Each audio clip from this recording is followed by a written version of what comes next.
హోలీ సందర్భంగా మార్చి 25 అనగా సోమవారం తెలంగాణ ప్రభుత్వం సెలవు ప్రకటించింది.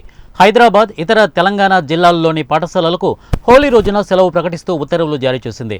ఇక ఇదే విషయంపై మరింత సమాచారం వన్టీవీ న్యూస్ కరెస్పాండెంట్ దేవా అందిస్తారు. దేవా, చెప్పండి. అర్జున్, హోలీ సందర్భంగా సోమవారం తెలంగాణ ప్రభుత్వం సెలవు ప్రకటించింది. ఇక హైదరాబాద్, ఇతర తెలంగాణ జిల్లాల్లోని పాఠశాలలకు హోలీ రోజున సెలవు ప్రకటిస్తూ ఉత్తర్వులు కూడా జారీ చేసింది. ఇక మార్చి 29న క్రైస్తవుల ముఖ్య పండుగల్లో ఒకటైన గుడ్ ఫ్రైడే సందర్భంగా కూడా తెలంగాణ సర్కారు సాధారణ సెలవు ప్రకటించింది. అలాగే మార్చి 31న ఈస్టర్ పండుగ నిర్వహించనున్నట్టు సమాచారం.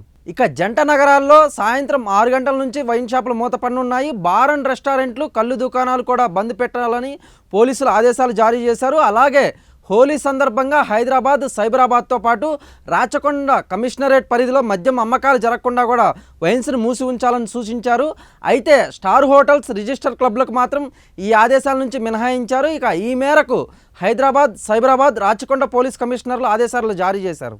ఇక రేపు హోలీ పండుగ సందర్భంగా నేటి సాయంత్రం 6 గంటల నుంచి 26న సాయంత్రం 6 గంటల వరకు మద్యం షాపులు, కళ్ళు దుకాణాలు, రెస్టారెంట్లు మూతపడనున్నాయి. అలాగే హోలీ వేడుకల్లో ఎటువంటి అవాంఛనీయ ఘటనలు జరగకుండా ముందు జాగ్రత్త చర్యల్లో భాగంగానే ఈ నిర్ణయం తీసుకున్నట్లు సమాచారం. ఇక హోలీ ఆనందంగా, ఇతరులకు ఇబ్బంది కలగకుండా కూడా జరుపుకోవాలని ప్రజలకు సూచించారు.